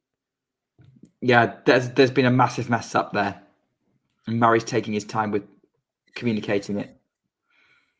Although having said that, like surely Wimbledon should know by now if he's I not don't know. playing. I really don't know. I mean, as long as it's not official, they can't move Van Asch to the main draw or, get him out of the qualies. First from Sinner to the forehand of Hurkacz. Sinner goes up the line, but it was the shot from Sinner from Hurkacz's long. So love. Yeah, Elan Murray. There was the ATP tweeted that he withdrew from Wimbledon, then deleted the tweet. There's been some articles in the British media saying that Murray is probably not playing Wimbledon, is withdrawing, but there's a whole mess over whether it's official or not, and this is now having an impact on the qualifying draw, which, as Damien is rightly annoyed on behalf of Luka Van Asch, who, if he can be in the Wimbledon main draw, why not?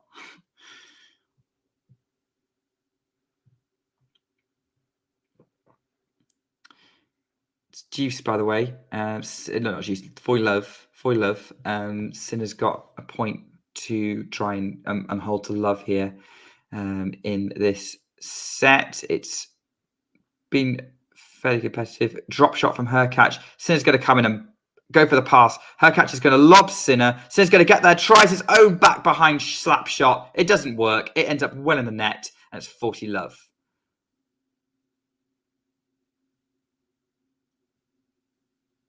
No, the Andy Murray news isn't properly verified. I think Damien's trying to check it, but it appears it's not actually verified. It's somewhat properly verified by like all the British media, but it's not official in the ATP sense. And ATP and Wimbledon haven't officially confirmed.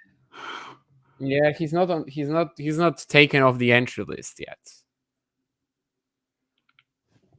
And that makes it so Van Asch is in the qualifying draw, whereas otherwise he can make it into the main draw, leaving Zizou Bergs as the first alternate in case someone else withdraws before the qualifying begins tomorrow. Which is unlikely at this point. Oh, pass from Sinner. Probably unlikely, yeah. Probably it's just going to be Van Asch who should be in the main draw. But I can also imagine Andy Murray just officially withdrawing on Tuesday and saying a big FU to Van Asch because it's happened in the past. Yeah, because it's if he's even aware of the situation, which he probably isn't.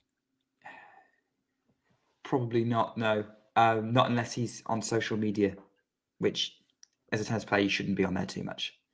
As a human being, you probably shouldn't be on there too much.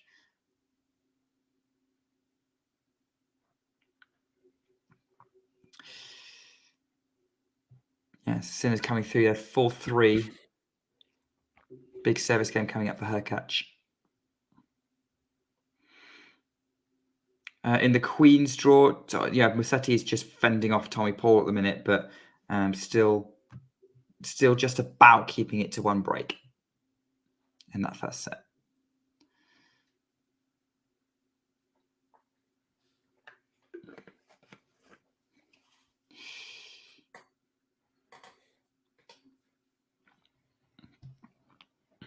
So I think I don't think it's about Van Asch specifically. I think it's just more of a common courtesy to the players that are a little bit lower ranked, especially as early in Murray's career, he would have been in the same position.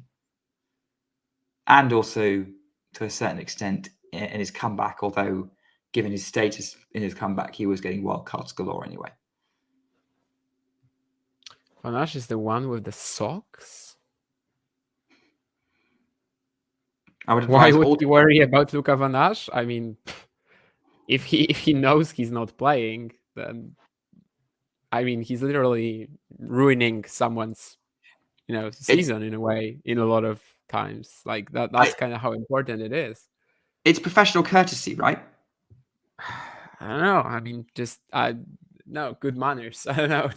Just your whether you make it official today or tomorrow might not influence you, but it's actually very often like 60,000 pounds for the other guy. So, if it doesn't make a difference, if you're sure you can't play, which again, I'm saying if you're sure you can't play based on the Telegraph reports, but it might not be like that. Sean, I just want to point.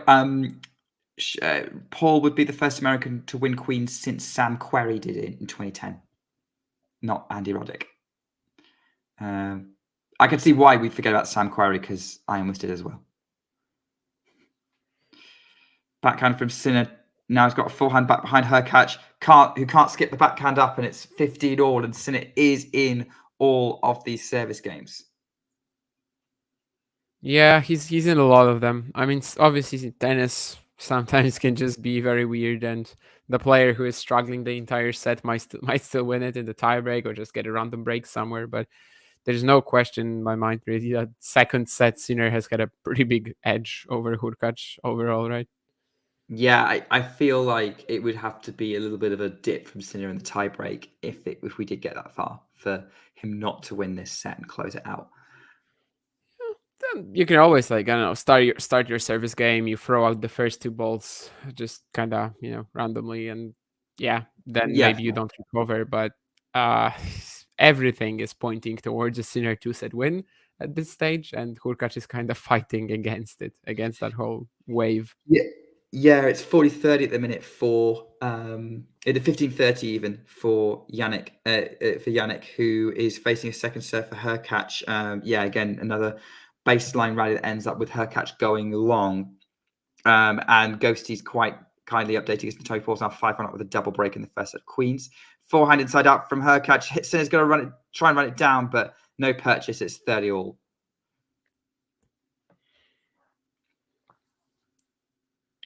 Very, very similar to other Hurkacz service games where he looks a little bit down and then gets a couple of key serves in. What's Hurkacz going to produce here? He lets the service clock hit 10 before he goes into the first serve. Sinner's going to go for the huge return. Hurkacz is at the net.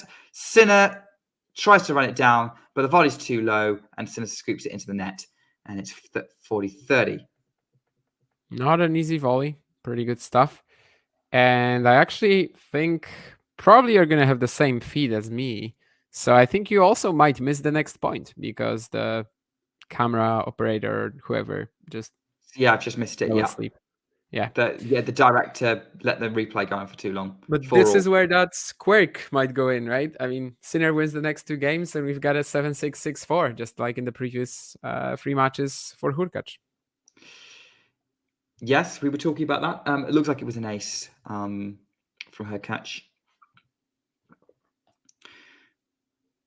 Yeah. Schwarner, that's a little controversial, going for Alcaraz to still his pick over Sinner. I mean, I see why, being the Wimbledon champion. It's very hard to go either way, but I think if Sinner closes this out, I'm finding it hard not to put him as first on paper. It's very close. As I said, I think at the beginning of the week, what they do in Queens and Halle, I find it kind of irrelevant, to be honest. Like, I still expect them to be threats for Wimbledon, but even if they dominate their event, which Sinner kind of hasn't, but at the same time, he can still win it. But even if they dominated their events, there's always going to be that chance on grass that a big hitter comes in the first few rounds and makes your life a nightmare. So I guess I kind of just don't care a great deal about what happened in Queens and Halle to either Alcaraz and Sinner. I think unless you're someone like Novak Djokovic, how you do on grass in your warm-up is going to affect how you come into Wimbledon. I think they are Novak Djokovic that's what it by does. now. But aren't they Novak Djokovic by now? In a way? Like, of course, not in the sense of winning 20 something, but like, in the sense of their dominance over the field right now. I've yet to be convinced on that. The French was scary, The French was just. They were both playing awful. They had zero warm-ups. They were both playing awful in the first few rounds, and they were still winning without any real issue. Some of that was due to the draw. Since double faulted, by the way, 40-15. Yeah, maybe. I think some of that was to do with the draw. I think also they went for good recovery time, and it wasn't like they didn't play any clay warm up. Either. Yeah, but in a way, it was even worse than not playing any clay warm up.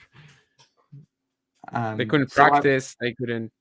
It's not like here. Like they still get one more week of practicing and stuff, but there they were just kind of in that race and trying to be ready for Wimbledon, barely making it.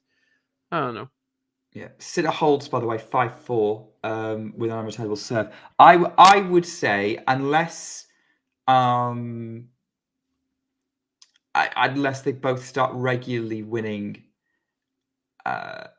Wimbledons without playing any grass courts or like not winning at least one grass court match as the warm up, then I am gonna be lean towards you should be to win Wimbledon and have a good chance of it. You should be playing a warm up. The only person who does seem to be able to, in sort of the last 20 years, who's done that is Djokovic. Even Federer and Nadal and Murray generally did pretty well at a grass court warm up beforehand and had a lot of momentum coming in. Djokovic is an outlier on grass specifically. I would say on other Grand Slams, it's slightly different. So I would say like looking at sort of results and putting together statistics, look at the spreadsheet, that's where I'm kind of coming from, is the momentum that you get from playing a warm-up. Maybe to a certain extent regards of how you do it, but I would say you still need to go relatively deep to build some momentum, even if you are Jannik Sinner or Carlos Alcaraz.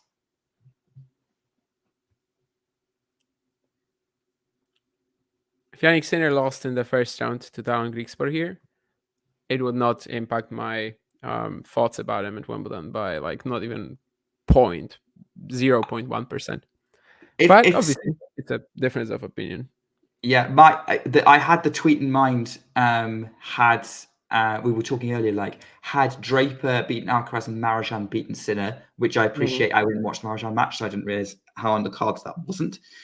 But even when if Struff beats Sinner, which he looked like he possibly could happen at points, the tweet I was going to put out would have been Sinner and Alcaraz are still the favourites overall for Wimbledon, but they would be a lot more vulnerable than we first thought. That would be my assessment.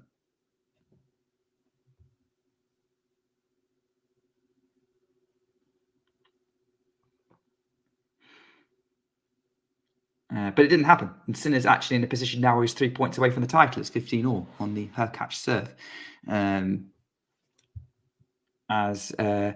He puts away an overhead for a very, very short bounce from Hurkacz, 15-all. Sinner gets a forehand into play. Hurkacz, huge forehand winner up the line, 30-15.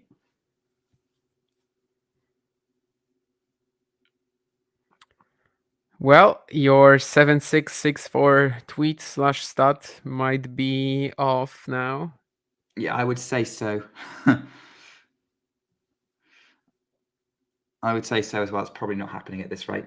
And maybe, that it at least gives Hurkacz some kudos. That I think this is looking like his best, ironically, at 4-5. This is looking like the service game that he's having this set the least amount of trouble holding.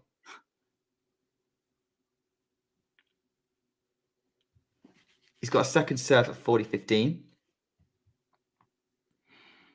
Serves backhand from Sinner's just about in play, but Hurkacz net rushed and put it in the net.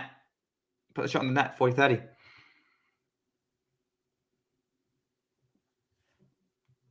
little bit of a tight one there. And there goes me saying that his service game is a little bit more comfortable. Which ones? I kind of said at 40-15 looks like it's going to be the most comfortable service game he's had this set, but yeah, probably not now. Cross court forehand from Sinner. The forehand of Hurkacz up the line. Backhand Sinner. Oh! He tried to go for the passing shot. He didn't. He just hooked the backhand a little bit on the run. It's in the tram line, and it's 40, and it's 5 games all. It was a little bit hard for me to work out because now the sun's in the weird place with the shade and everything. It's messing with. Yeah, the I was a little surprised by your reaction because I don't think it was really close. Yeah, it was But like the reaction was more that explains it with the sun, though. the reaction was more due to Sinner's got a racket. Oh, he's got the angle. Oh, it's past Hurkacz. Is it going to land it? No. I get excited about the trajectory of the ball sometimes, not necessarily about the where it lands. Yeah, I know, I get it. I guess I was just like instantly, yeah, okay, he hasn't made it. Well, he survived the first tricky test at 4-5. I will actually check in the stats, but I'm assuming that Hurkacz this set has lost like what, twice as many points on serve as Sinner, right? I mean, he's just every single game has been going easier for Jannik, yeah. And yet somehow we are still on serve. Somehow we are still on serve.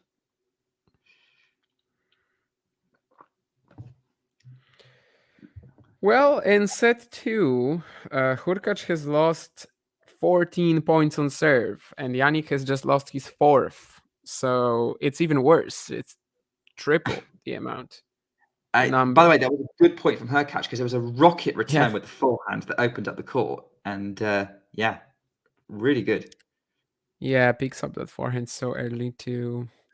Maybe suddenly it's going to be a very different game from them. I don't know. But as we've been saying, like all the momentum is with Sinner since the beginning of the set, really.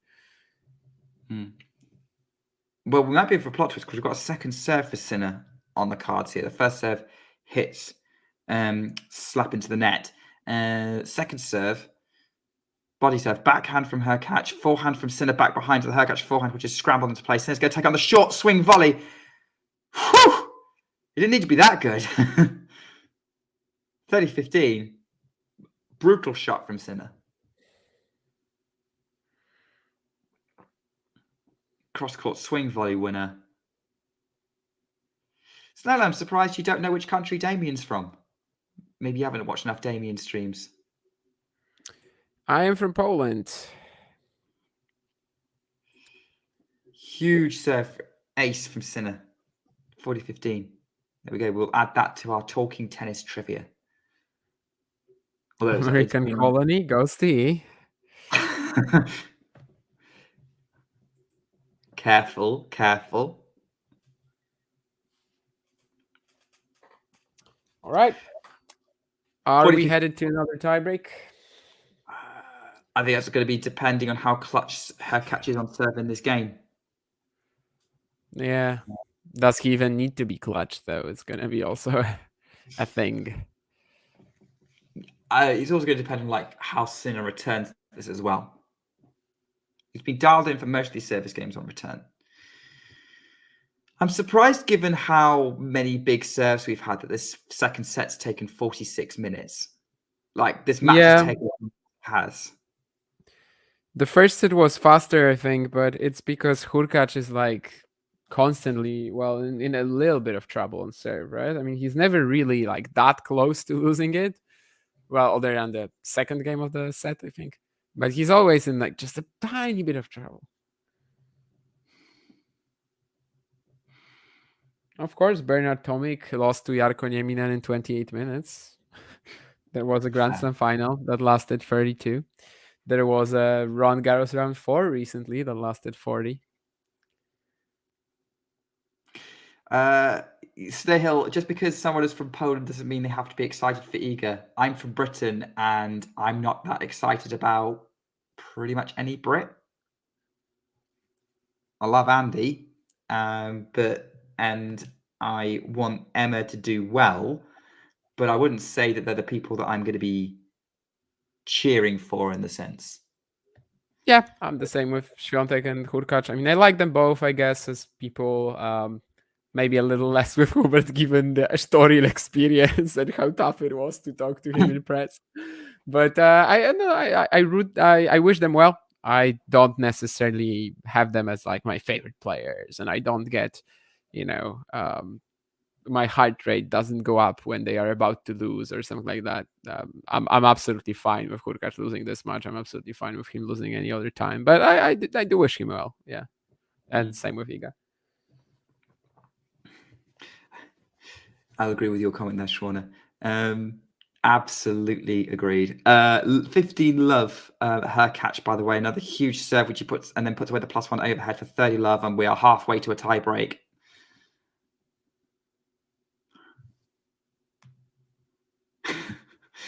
Ghosty, love. Yes, obviously we're all here for Magdalena.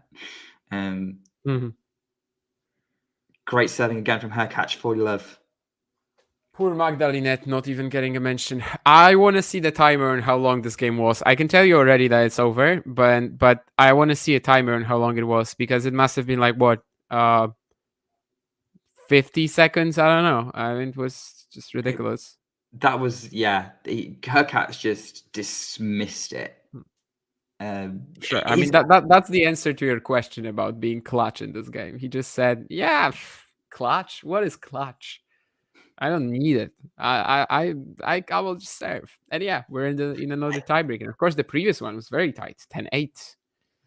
I think one thing I will give Hurkacz kudos for is actually his serving in the two games where he needed to make sure he didn't get broken the most, 4-5 and 5-6. He actually served his best. Maybe we'll see that happen again in the tiebreak, although Sinner's just served an ace himself. So it's 1-0.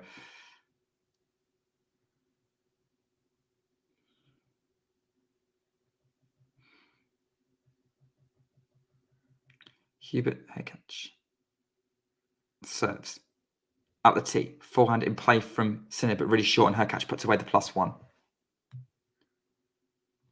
1-1. Sort of inevitable. Like, it was great that Sinner got a racket on it, but Hurkacz timing that +1 really, really well.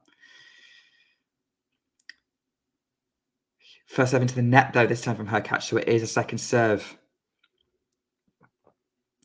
Sinner was up a mini break a couple of times in the first set tie break.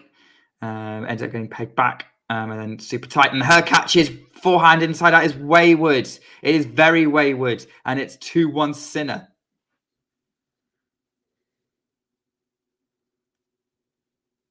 That was a tough redirect from Hurkacz from that shot at his feet, but yeah, still probably maybe overdoing it a little bit there. 2-1, Jannik Sinner. Now a mini break up.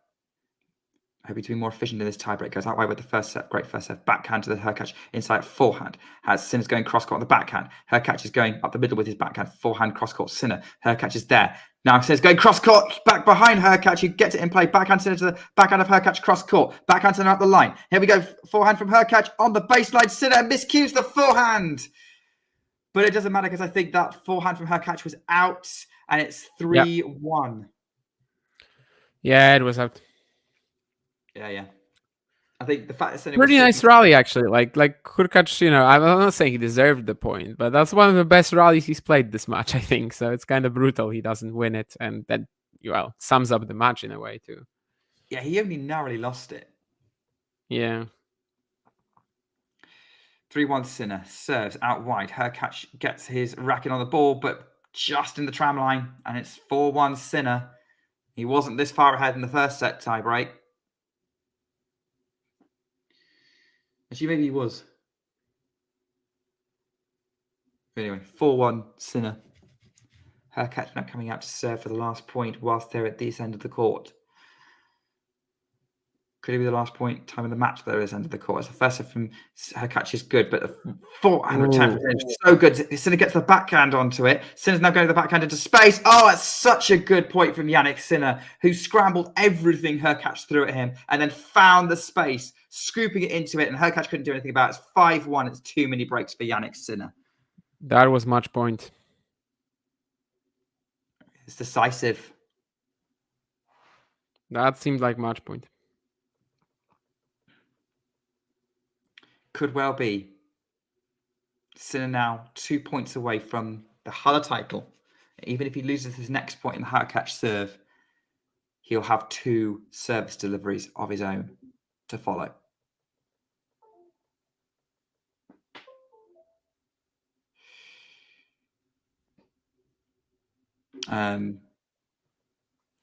Hurkacz there, knocking the grass out of his shoes. Do you think, Damien, what do you think is comment from Schwarner that Hurkacz is playing close to his ceiling? Sure. I think he's had a remarkable year or so since last year's Wimbledon, really.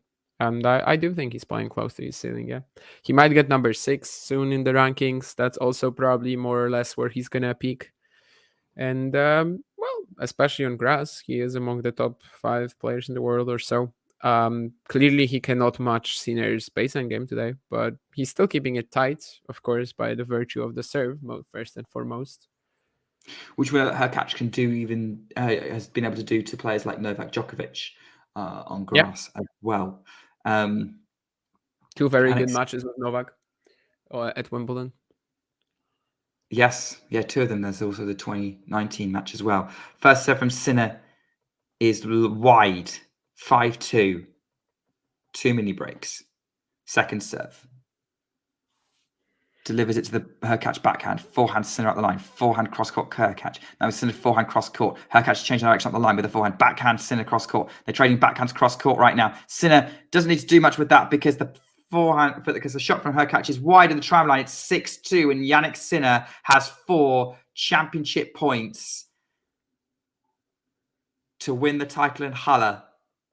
He's the Australian Open champion, the Rotterdam champion, the Miami champion. This would be his 4th trophy of the year. 6-2 in this tiebreak. Abandons the ball toss, maybe getting a bit distracted. Now he's going back into his service routine. Focusing. Serves up the tee. Backhand from Hurkacz is in court. Backhand Sinner cross court. Hurkacz is there with the backhand, but it's well over the baseline. Jannik Sinner is the Halle champion of 2024. What a run to the title. A little bit bumpy, a little bit like today, but there was no doubt in anyone's mind that he was just the margin of difference between him and the field. Small, but significant. And he will be lifting the trophy in a few minutes. What a performance, Damien. Yeah, absolutely. I think that especially from set 2 onwards, there was no question anymore who's the better player here. There was no question who is ahead. I mean, he was just generating so many chances, like small chances on the Hurkacz serve. Off the baseline in the first serve wasn't close. In the second set, maybe it got even easier. Sworn even says that the match was less closer than the scoreline suggests. I actually don't think that, because I don't know if you watched the first set, but the first set was as tight as nails, and then Hurkacz takes it, and But if you only watch the second, then yeah, the second set was much less close than the scoreline suggests. And yeah, it was pretty overwhelming how Jannik just had all that intensity in his footwork and just kept going at Hurkacz without actually doing damage to him, because, well, it's grass, it's the Hurkacz serve. But in the end, obviously, he won the tiebreak, which, I mean, sometimes it doesn't work like this, right? But in this case, it did. That, like, the player who was dominating in the set also took the tiebreaker.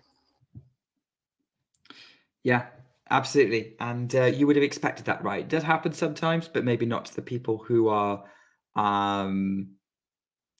maybe who are of the caliber and the bringing level that Jannik Sinner is in Halle and is in 2024. And you would imagine, given his Wimbledon grass court record, only losing Djokovic in the last couple of years, that he is pretty solid favourite for the title right now. I mean, Snehill is asking, he doesn't know who stops Sinner from winning Wimbledon. There is one name that's obvious. Carlos Alcaraz. Some big hitter early on as well. Like, I don't know, Matteo Berrettini in the second round or something like that. But yeah, I mean, Alcaraz Sinner, kind of have to favor Sinner just by a tiny bit, just like you kind of had to favor Alcaraz just by a tiny bit at the French, but certainly not impossible. But yeah, he looks strong. I know he's had some tight matches here. Marojan, Zhang, even Greek sport. Honestly, every single match of Sinner has been tight, but that's grass for you right there, right? But yeah, it's gonna be very tricky for him to get stopped there. It has to be like someone very early in the event just having an absolute blinder. I think some sort of big hitter. I don't know who that will be. Maybe we'll know more about the draw. And otherwise, like if he gets to the quarters, I think I like his chances against anyone. But well, I still like his chances against Alcaraz, but at least it would be pretty tight. I mean, Roger Federer won Halle 10 times, and at least a few of those were kind of rocky runs to those titles. I do feel like the best of three, he did get pushed a little bit, certainly in terms of score lines. Anyway, if you look at it on paper, very similar to how Jannik's come through on paper on score lines. Not that easy. So obviously, we're not necessarily comparing Sinner to Federer, but it might be a similar achievement. Snehil, the Wimbledon draw is at Friday at 10 a.m. UK time. Okay. Yeah, I remember it. Wimbledon's the one Grand Slam that waits for the qualifiers to be placed, the qualifying to be done before doing it.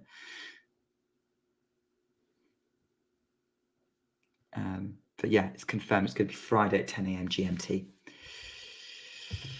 Yeah, so they're already doing the kind of ceremony. I just want to ask you, Damien, sort of a note on Hurkacz. Mm-hmm. We kind of started the stream by saying Hurkacz potentially third favourite for Wimbledon behind Sinner and Alcaraz. The performance today, 2 tiebreak losses, maybe just basically not letting Sinner using his momentum to run away with the second set and keeping up with him. That's probably, I think, even in defeat, this performance isn't changing that in your mind, is it? No, not really. I mean, he played one of the top 2 guys, right? First set, he easily could have won it. I mean, there's always a chance in the tiebreaks, even if the second set didn't seem like it, because Sinner was dominating from the first ball to the last. He would not be the favorite over Sinner or Alcaraz at Wimbledon, but I'm kind of struggling to find a player I would not consider him the favorite over at Wimbledon at this stage, other than these 2. So, and again, that's assuming Djokovic won't play / won't be fit enough to, be a beast there. Yeah. If Djokovic comes in, sure. If Djokovic is playing just like he was last year in 2022, okay, yeah, that's a third player. But you give him Medvedev, you give him Zverev, and I think he's the favorite. So yeah, I'm kind of going to assume that Djokovic is, if he's playing, he's fighting fit. And until I see him walk out on court and show that he's not, then that's going to be my assumption. Yes, Ashley, Djokovic is trying to play Wimbledon. He flew to London yesterday, so he is in the country. We did talk about the new serving rules, Ghosty. I think we just talked about the fact that they were there. I didn't realise, but I'm up for trying it. I don't have a problem with them. Yeah, I mean, I think 25 seconds, it's obvious that the shot clock actually did not speed up the game in general, because players are now kind of using that time to its fullest, at least some of them. So I don't really mind it. I think 25 is okay. I've also been an advocate for that 15-second rule when there's an ace unreturned serve or a double fault and you don't need to go to the towel. So yeah, I'm fine with it. I think Carlos maybe is like a little exaggerating like how fast it is. It can be a problem on some bigger arenas though. Like, you could imagine at the French, for example, on Philippe Chatrier, maybe having a hard time going to the towel. I don't know. But certainly it feels like, to me at least, I think the game could be sped up. Presently, it's not the biggest issue, not the biggest concern for me, but I would like it to speed up over the course of the next years, this one way or another, to sort of make sure that we remain entertaining for new audiences. Yeah, and I think that's the key, isn't it? I don't think they need to change too much about tennis. I disagree with a lot of Mark Petchey's takes on the topic, but I do think that the existing structure just needs to flow a bit better. But you don't want the players to get just 5-second serves a set? No. What was that rule? I mean, it would be basically resetting the tennis rules back to what they were 100 years ago, or over 100 years ago, where you only did get one serve. I think it was like the 1930s where they introduced second serves. My main concern is that it would be very tricky to follow. Like, let's imagine just someone getting into, tennis is already tricky to follow as like a first-time watcher, right? The scoreboard and stuff. And let's also add that into the conversation. Like, that's not gonna happen, and I don't see the need for it either. Yeah. let's say that. But yeah, that was a bit of a weird take for sure.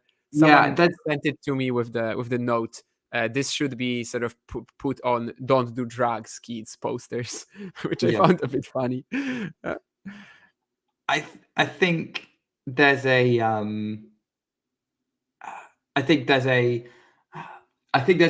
sense with a lot of these ideas of an assumption that younger fans have short attention spans, and therefore we need to do something to speed things up. I think the truth is actually that's not the case.